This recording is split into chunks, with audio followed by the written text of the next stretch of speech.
Nicole Lebrasseur, a dedicated legal researcher with over 15 years of experience, proudly serves as the founder and CEO of the Canadian Peoples Union NFP.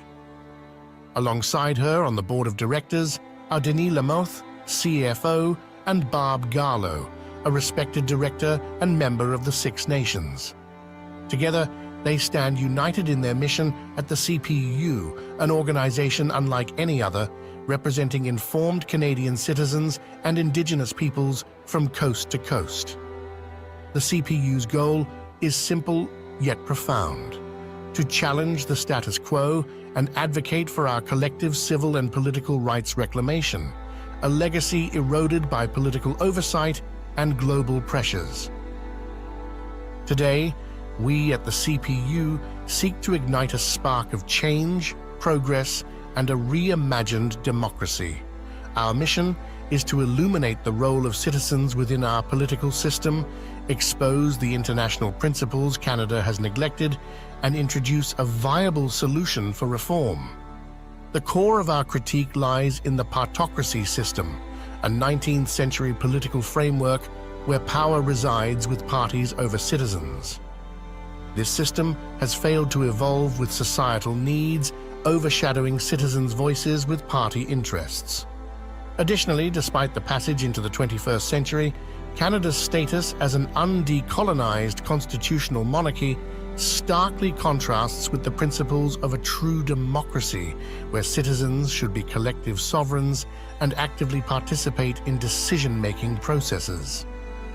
We propose a transformative shift towards true democracy, prioritizing the collective voice and ensuring adherence to national and international human rights laws, a sector alarmingly ignored by our current leaders.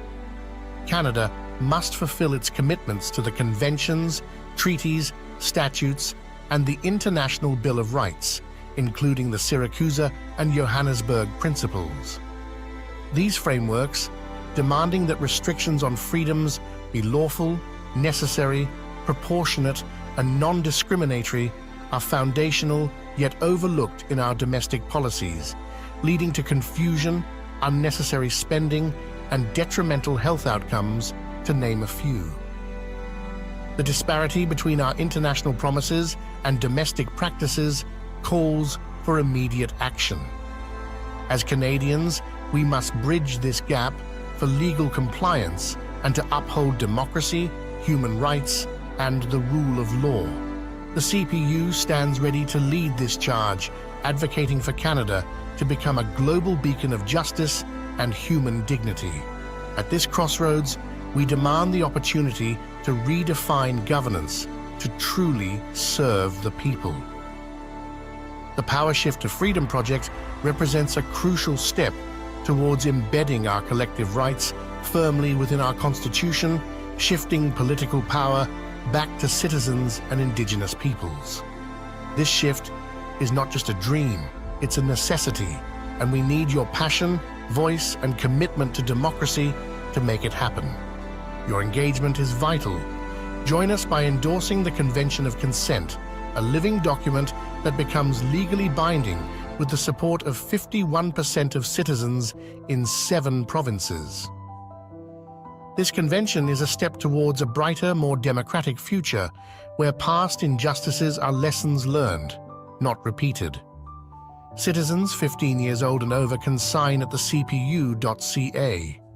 Together, we can usher in a new era of governance where corruption and unaccountability are relics of the past and our rights are protected and cherished. Let's make this vision a reality.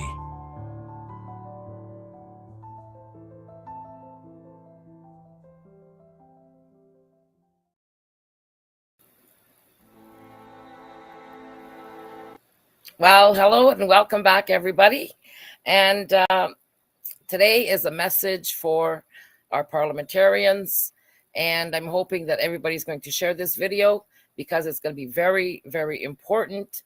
Because given what's transpired in the last 4 years or even in the last month and what has been happening at Parliament and all the discoveries they've been making in regards to a lot of mismanagement by this Canadian government, and the fact that parliamentarians are all guilty of letting this happen, including the senators, the governor general, and everyone involved within our levels of governance. And this also includes every level of federal legislatures, the provincial legislatures, and our municipalities. This includes the mayors and councillors, including band councils across Canada.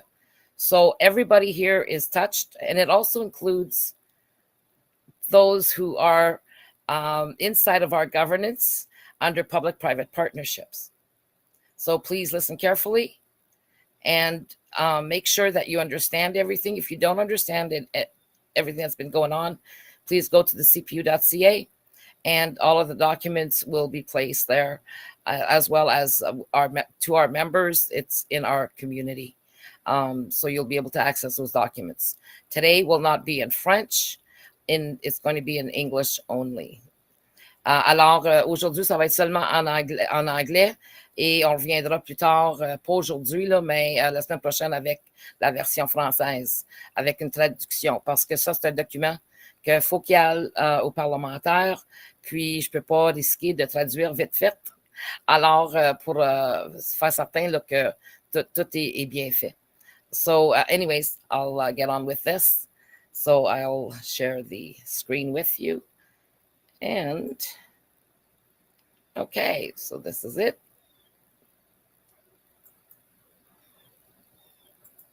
Now, March 28th, 2024, the object of this is governance and justice in Canada. No immunity for Canadian officials and civil servants under breach of superior responsibility. And this means that under breach of superior responsibility, it includes everybody who is at one level or the other of governance. So, ladies and gentlemen, fellow citizens, politicians, and all those within the Crown of Canada and Canadian governance, which also includes the heads of public and private partnerships. I'm Nicole Lebrasseur, a legal researcher with over 15 years of experience, and prior to that, pharmaceutical market research. And I proudly serve as the founder and CEO of the Canadian Peoples Union, not-for-profit, and in brackets, the CPU. So when we address the CPU, we mean the Canadian Peoples Union. So the CPU, an organization unlike any other, represents informed Canadian citizens and Indigenous peoples from coast to coast. Our goal is simple yet profound: to challenge the status quo and advocate for our collective civil and political rights, reclamation, a legacy eroded by political and judicial oversight, global pressures, and policy interference. Right now, I will be addressing concerned citizens and Indigenous nations. So today I address you not just to speak, but to ignite a spark of change, progress, and reimagined democracy. The integrity of Canada's constitutional framework and government operations has recently attracted the citizens' concerns. At the core of these concerns are allegations of governance negligence and breaches of responsibility that have undermined public trust and Canadian leadership and the administration of justice.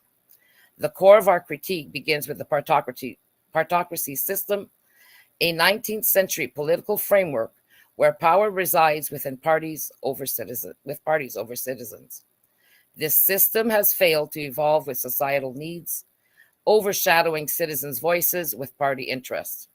Additionally, despite the passage into the 21st century, Canada's status as an undecolonized constitutional monarchy starkly contrasts with the principles of true democracy, where citizens should be collective sovereign head of state and actively participate in decision-making processes. As long as we have the imperial crown as head of state, we will never be truly and fundamentally decolonized. Even with a de jure government, the people remain subjects of the crown. The partocracy system allows for degrading the Canadian governance system in favor of outside interests. For example, there are ethical dilemmas posed by figures such as Chrystia Freeland, who serves on the World Economic Forum's Board of Trustees. This group features other notable figures like Justin Trudeau, who is identified as a global young leader. Klaus Schwab, the Forum's founder, has stated that these leaders were selected to influence and align government policies more closely with the objectives of the World Economic Forum, interference in policy making. This significant assertion warrants thorough examination. Questions arise regarding their legal accountability for policies and actions negatively impacting Canada and its people. I consider this treason. Citizens are powerless against such infiltration of their governance, and the CPU's mission to advocate for collective national, civil, and political rights has never been more urgent. In disrespect of the rule of law, at the CPU, we have discovered that high-ranking officials and various governmental bodies could face severe accusations of constitutional and administrative financial misfeasance committed against Canadians and Indigenous peoples. There are also pending international charges of aiding and abetting genocide, crimes against humanity, and apartheid against Palestinians peoples initiated by countries at the International Court of Justice. Subverting the rule of law with a rule by law approach, alongside disregard for the International Bill of Rights and non-derogatable humanitarian laws during emergencies and wars or other conflicts, has significantly compromised the integrity of Canada's governance. This breach indicates the Canadian Imperial Crown, federal and provincial legislatures, municipal governments, the Governor General, the Privy Council, Health Canada, provincial public health agencies, justice departments, bar associations, and the judiciary, casting a shadow over their roles under the auspices of His Majesty and Right of Canada and the provinces as the constitutional head of state. A return to principled governance guided by the rule of law and a genuine human rights commitment is imperative. This includes rectifying the procedural lapses in legislation and policy making, as demonstrated by recent controversies over legislative processes and the disbursement of funds. A most recent example of March 19, 2024, is Finance Minister Chrystia Freeland asking senators to pass a budget bill without reading it. Senate managers sought approval to spend another $8.9 billion without disclosing the legal text of the bill. This was from the Blacklock's reporting of the March 19th. Furthermore, Senator Denise Batters from Saskatchewan declared that this is not the first time this sort of thing has happened. Cabinet subsequently used the bills to grant itself authority to borrow without parliamentary scrutiny a total of $350 billion by March 31st, 2020. $350 billion by March 31st, 2020. The sum was greater than Parliament spent in the Second World War. It's time for a transformative shift towards genuine democracy by the enforcement of full rights of the Canadian and Indigenous peoples. International legal frameworks demanding that restrictions on freedoms be lawful, necessary, proportionate, and non-discriminatory are fundamental yet overlooked in our domestic policies, leading to confusion and detrimental health outcomes, mismanagement, unnecessary spending, and corruption, to name a few. Therefore, we are pressing for adherence to our binding national and international Bill of Human Rights laws, a sector alarmingly ignored by our current leaders.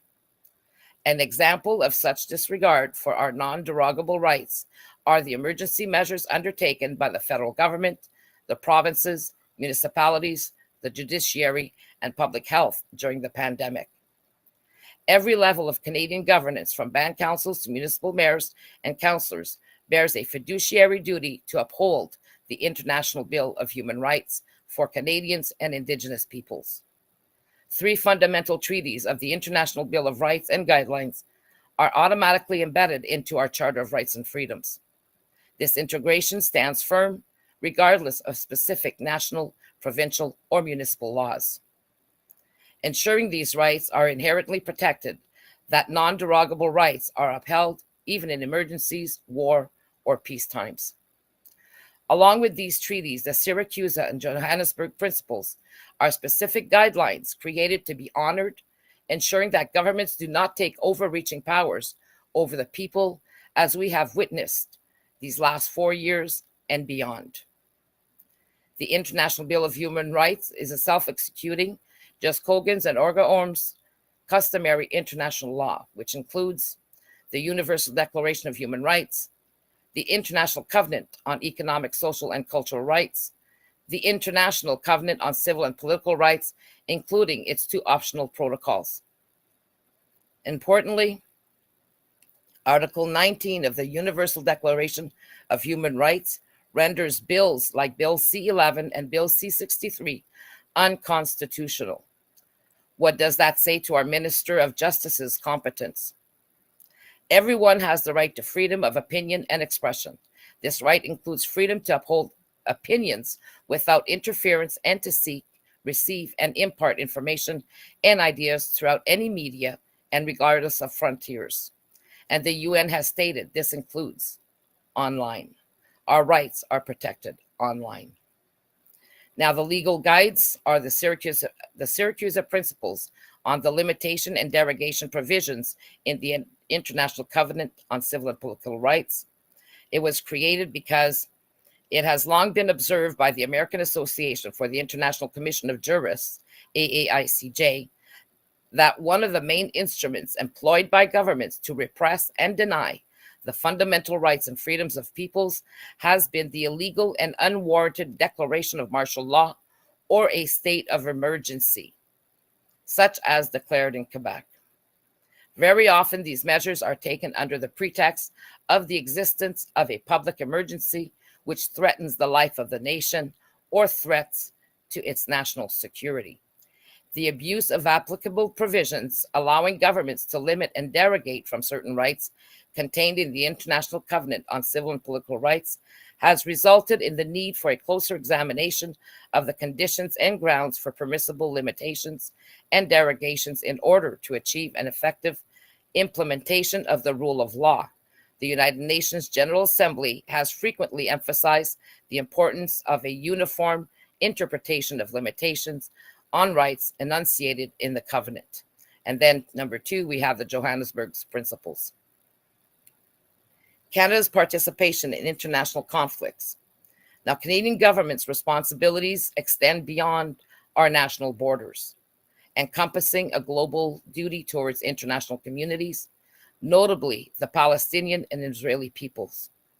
Canadian government, military equipment, assistance, and contributions to the government of Israel have inadvertently placed both Jewish and Palestinian populations worldwide at risk. Similarly, involving Canada in the conflicts between Jews and Muslims, Ukrainians and Russians, among others, compromises not just those directly affected, but also the personal safety of our people, but also the economic stability of Canada itself. Our cities and universities are in chaos. To all parliamentarians, this is a peaceful and legal resolution. There is a peaceful and legal resolution in revitalizing Canada.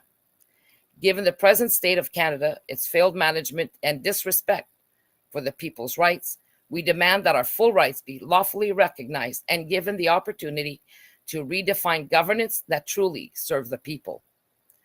Therefore, parliamentarians, legal experts, and citizens must collaborate to address these challenges through legal avenues, public discourse, and active immediate participation in governance reform. The CPU's Powershift to Freedom project represents a crucial step towards embedding our collective rights firmly within our Constitution, shifting political power back to the Canadian citizens and Indigenous peoples. This shift is not just a dream. It's a necessity that we need, and we need our passion, your passion, voice, and commitment for true democracy to make it happen. Our questions to all parliamentarians: why wait until the elections in 2025 to enforce the change Canadians want and need immediately? You all have access to e-petitions, so why not use the e-petition site to immediately get the Canadian people's input on issues like non-confidence, digital ID, facial recognition, etc. Number 2, which of you in Parliament will take a legal stand against the corruption we are seeing and that you are fully aware of? When will parliamentarians file criminal charges for mismanagement of funds by the executive government? Your engagement is vital. At the Canadian Peoples Union, we've delved deeply into our rights and the historical shifts in Canada's governance, particularly the repatriation of our Constitution and the rights seemingly usurped by successive governments. In response, we've crafted a legally binding living contract named the Indigenous and Civil Unified Sovereign Enactment, Convention of Consent. This pioneering document invites all Canadians and Indigenous peoples aged 15 and older to affirm their commitment to our collective civil and political rights to self-determination and decolonization that have been overlooked since 1982. This significant pledge was celebrated by signatures collected prior and at a landmark 3-day gathering on Parliament Hill from July 30th to August 1st, 2022. I would appreciate holding a meeting with the Senate's Human Rights Committee and parliamentarians to discuss the respect of our collective civil and political rights. Together, we could cover the following points. 1, examine the International Bill of Rights, focusing on decolonization and civil and political rights undermined since 1982 by actions of the premiers and Prime Minister Pierre Elliott Trudeau. 2, demand recognition of our legitimate status as co-owners and shareholders of the Crown of Canada. We call on Parliament to formally acknowledge Canadians as the rightful shareholders and co-owners of Canada and its resources, thereby rectifying rights that have been wrongfully diminished since 1982.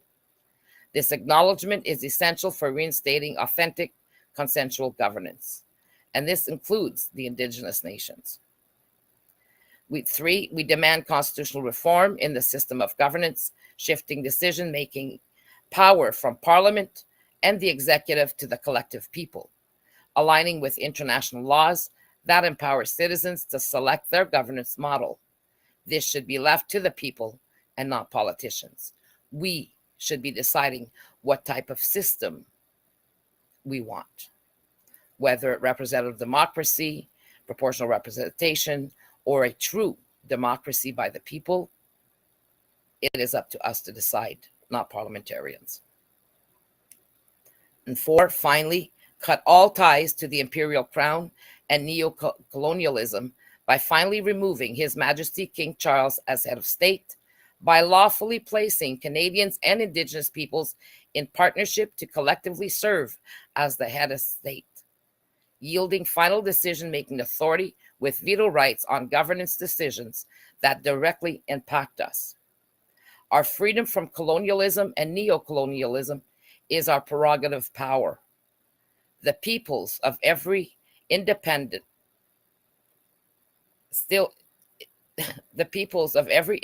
country still tied to colonialism were given that right in 1960, of which Canadian governments have purposely hidden from Canadians and Indigenous peoples.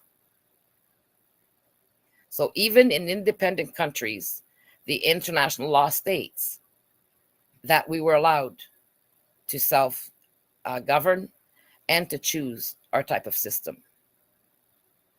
The peoples of every independent country still tied to colonialism were given that right in 1960, of which Canadian governments have purposely hidden from Canadians and Indigenous peoples. So here I will have to add countries. Now, number 5, question the necessity of political parties, advocating for representatives to be chosen based on expertise rather than allegiance to party directives, ensuring accurate representation of the people's will. And number 6, critique the current form of representative democracy in Canada as serving parliamentary party interests over true democratic principles, leading to confusion and disillusionment among the populace. So all of this should be in the hands of the people, with having veto power over our government. And that has been included in law since 1960 and neglected by Canada up to today. So I look forward to your positive reply. Nicole Lebrasseur, the Canadian Peoples Union, the CPU.ca. And this will be sent to every parliamentarian with a few changes, with just adding countries. And I hope that everybody will be sending them this video, because this video is important for everybody at every municipal level, from the municipal levels all the way up to the federal government, need to understand what has been done, because every person in Canada, every Canadian citizen and Indigenous person has the right to freedom. And the only difference between freedom and dictatorship is who gets to make the decisions at the end of the day, the government or the people. And nowhere in law does it say that the people can't be making these decisions. International law dictates that, yes, all Canadians and Indigenous peoples have the right to input all of the ideas that they want, or participate in any section that they want, or address any issue that we want in Canada. And we do not need the permission of the Canadian government at any levels or the judiciary to proceed with changing our system of governance, placing the people in power over the crown. I'll leave you with this. You can reach me at Nicole@thepowershift.ca or Nicole@thecpu.ca. And you can call us at 226-777-5580 and leave a message. Thank you.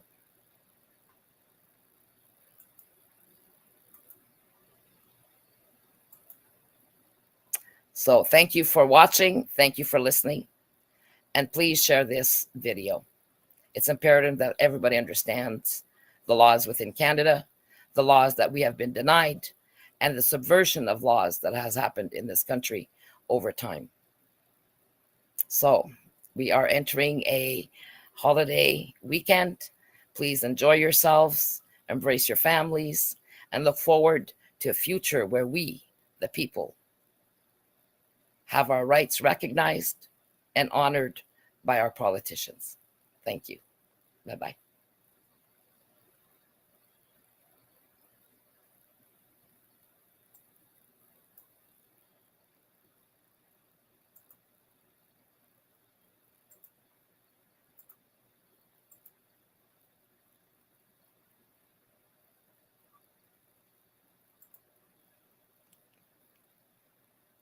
Okay, one more thing.